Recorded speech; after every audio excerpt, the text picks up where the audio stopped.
Playing the right with Ben was an interesting experience because I got to play the right at a high level with a high level player to my left, obviously. And I got to experience what I didn't like in front of me being on the right. And it really made me notice that the inside foot dink, so that left foot dink when you're on the right, is not an easy dink to take with a one-handed backhand. And I think that the next time I'm on the left, I think I'm going to be on the left this weekend, I'm going to hit some more dinks to the inside foot of the right side player because it's just a tough area of the court to be dangerous from. I had a tough time being dangerous from it, especially if the ball bounces, because if you try to take a ball off the bounce from your own inside foot on the right side of the court, especially if you have a one-handed backhand, you're not going to be speeding that ball up.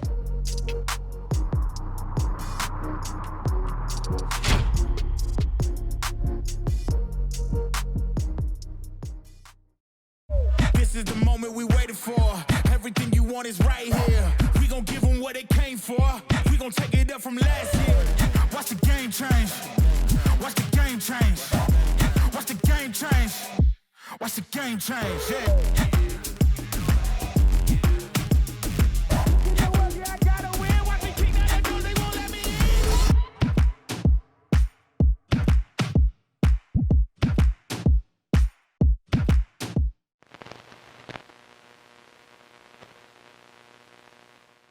All right, so we are back with another episode of my show. We are here to report back saying that I played with Ben Johns and I did not win. So that's not a good look for the brand. No, I think it was funny. I mean, I knew going in that it was more something that we were doing because we were friends. We weren't maybe necessarily the best fit for each other. It's tough, right? Because I only really play on the left side. I don't have as much experience on the right, especially recently. And it's just a tough thing, first time playing together, it doesn't always work out. And we also played a team that is really good in the quarterfinals. I mean, Riley Newman and Gabe Tardio, they've just been, Gabe's been on fire lately and he played super well. And we did not win, but Anna and I made the finals of mixed again. It seems like we make the finals of mixed almost every time. We haven't beat Ben and Annalee in a while. The last time we beat Ben and Annalee was in December. So that's about 7 months ago now. Tough team. Obviously, Ben and Annalee are so tough because Ben is the best male player in the world and Annalee is the best female player in the world. So, however dominant you think Annalee and Catherine are, or Ben and Colin might be, or even if you put Ben with, whoever you think would be the second best male player, that's still number one and number two playing with each other. But when Ben and Annalee play with each other, it is number one and number one. So it is tough to beat that team. But, still getting to the final, beating the teams we're supposed to beat, that's always good. And we've also got MLP coming up. And if you're wondering why I'm recording from a hotel room, that is because we went straight from Sacramento to San Francisco for a day to teach a clinic. Had a great clinic there. And then we are now going to MLP DC. So we're playing Major League Pickleball in DC. We're switching from PPA to Major League Pickleball. And it's interesting. I've had people asking me how I feel about the PPA versus Major League Pickleball. And they're just such different events. I think they're both great. I think there's an argument to be made that Major League Pickleball is maybe more fun to watch for some people. Me personally, I like playing PPA events better, which is funny because a lot of pros say they like Major League Pickleball better. And I think a lot of fans like Major League Pickleball. Major League Pickleball is the team format, so you've got 2 guys and 2 girls on each team, and there's the draft and all that. But me personally, I actually like the PPAs better. And I think the reason for that is it's the highest level of pickleball. And I've always been, when I came into pickleball, I wasn't even really expecting to, I wasn't as worried about the money. I mean, when I started playing, there wasn't that much money at the top of the game, and now there is. And obviously I'm super lucky to have that. But it's, I was more so just always really intrigued and just curious as to how good the game could be played at the highest level because it was a new game. It wasn't tennis or one of these other solved games or sports that have been around for so long. Pickleball is so new and it's still changing. The game is getting better every week, and that's one of my favorite things. I think probably my favorite thing about it, the coolest thing about it. So the PPA, those matches at the top of the PPA kind of represent what the best version of pickleball can look like. because it's the best players playing with the best players, and you choose your partner. And I think that's always been something that's super cool to me, just seeing, just having the opportunity to play with and against like a Ben Johns or these other guys at the top every weekend, I think is great. And Major League Pickleball has its own advantages too, but I think that, and I still like Major League Pickleball also, but I do think that it's, I guess definitely the overall level of quality of play has more of a ceiling, because it's not, two top 10 players playing against two top 10 players. You've got like first round pick with a fourth round pick, and that just represents a different type of dynamic, which is cool also. But yeah, my personal, I guess it's just different. I don't want to say that one's better than the other, but well, I guess I kind of did a little bit. But anyway, that's all we're talking about on the pro game. I know you guys want to get into the learning how to get better at pickleball stuff, which is definitely my favorite part of this podcast. And one of the things that I definitely want to reiterate to people I've been teaching at clinics is, they're trying to learn about the fourth shot. So they want to learn about the fourth, which is, the backhand fourth out, and this is out of the air. So the backhand fourth out of the air, or the forehand fourth out of the air. So what that means is, you hit a return, somebody hits a serve to you, you hit a return, then you come in off your return, they're hitting a third, and then off of their third shot, drop or drive, you are hitting a fourth. And that shot, if you can get it out of the air, it's better than off the bounce, for the most part. But a lot of players are having some trouble really getting acceleration and wrist snap on those shots, just getting a ton of topspin, trying to keep the player back, and really hitting those shots hard with a lot of pace. And something that helped me a ton was just treating it like a frisbee throw. And I think I've said this before, you come from tennis, a lot of these shots, you're not going to see anything like them in tennis. Like, there's nothing really like a backhand flick or a backhand fourth in tennis.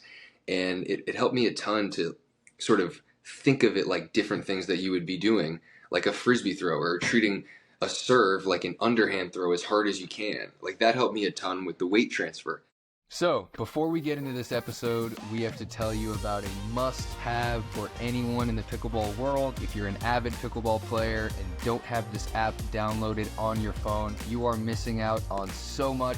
Meet the Selkirk TV app, the first and only free streaming and on-demand app dedicated to everything pickleball. Whether you're a player, a fan, or just curious about the sport, Selkirk TV is your one-stop shop for all things pickleball. So get exclusive early access to content you won't find anywhere else, like lesson courses, podcasts like mine, and more. Imagine improving your game with the pros or catching the latest pickleball buzz before anyone else. Need more? How about a 24/7 live stream featuring new content daily, from gripping PPA tournament matches like the ones that I'm in, or live coverage of a grandstand court to insightful player interviews. Selkirk TV has it all. You can dive into the action anytime, anywhere. And if you're already watching this episode on the app, thank you. But if you aren't, what are you doing? Download the Selkirk TV app now. It's a must-have for anyone who loves pickleball. Visit selkirk.com/TV to download the app today.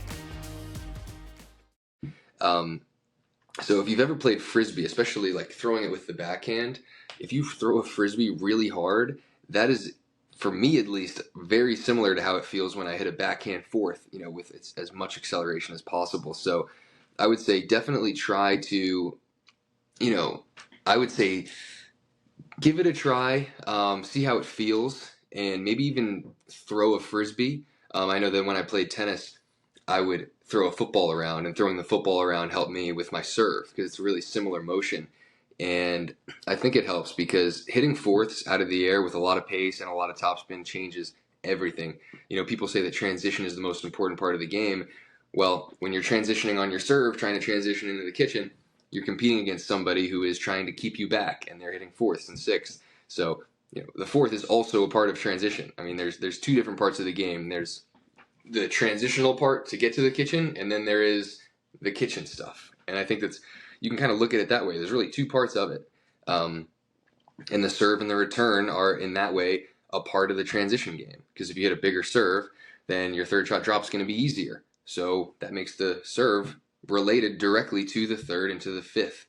So, yeah, we're kind of getting off topic with that. But that's, I would say, something that definitely helped me. Just treating it like a frisbee throw, kind of trying to just chuck it and just release it. Don't try to control and stop your hand too much. I think a great way to do it with the backhand and forehand fourth is go out there and miss some deep, miss some long, see how hard you can hit it and with how much spin and acceleration you can hit it before you try to keep it in every time.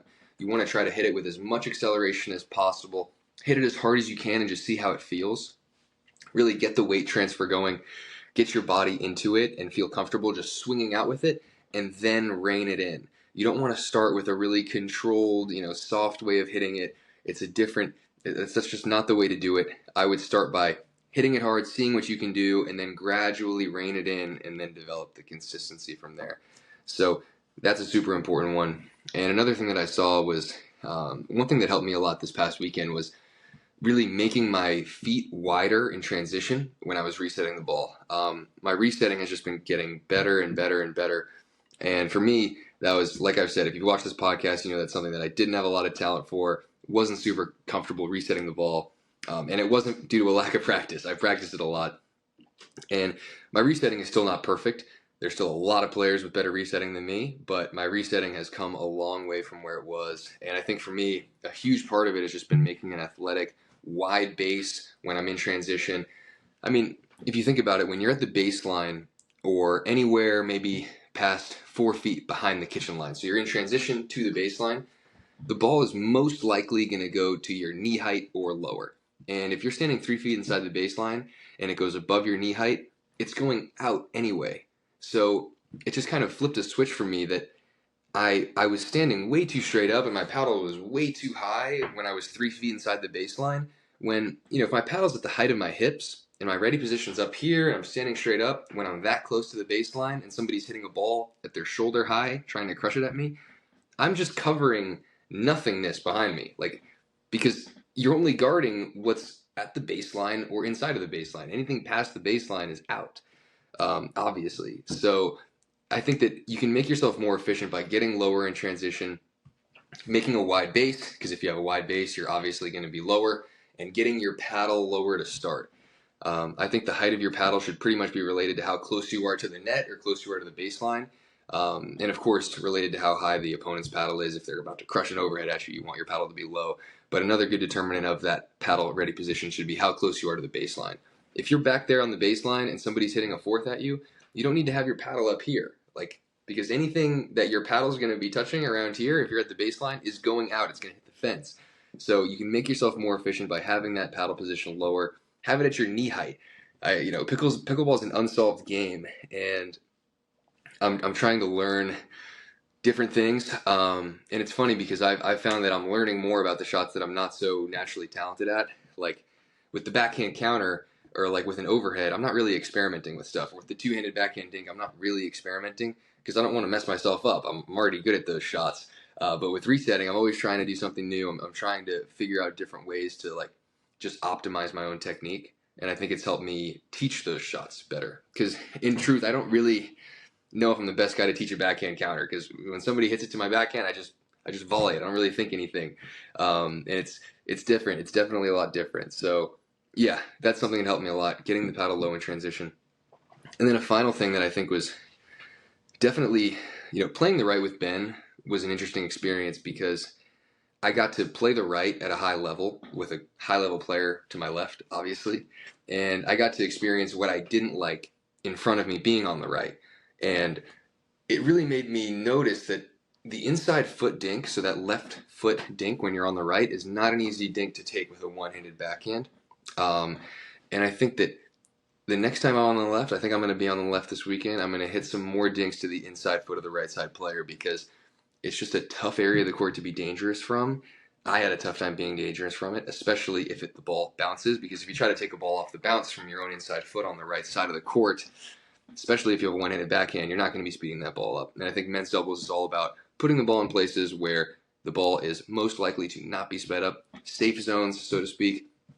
That's definitely a safe zone, at least against me when I'm on the right. And so that's something that I think can benefit people if you really think about it. If you're somebody that only likes to play the left or only likes to play the right, I would recommend getting some repetitions on the other side of the court because it'll open your mind to seeing, okay, I don't like to face this. I do like to face this. So then you can teach yourself when you get back on your preferred side, okay, well, maybe I should implement this because when I was, for me at least, when I was on the right, I didn't like to play against this.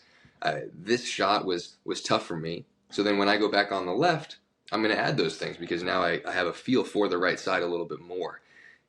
So yeah, that's about it, guys. I only slept like 3 hours last night. The energy wasn't tremendous on this podcast, but it's not always easy. The schedule is crazy out here, and I'm just doing my best to try to give you guys some information every week as best as I can. So anyway, thank you guys for watching, and that's all we got.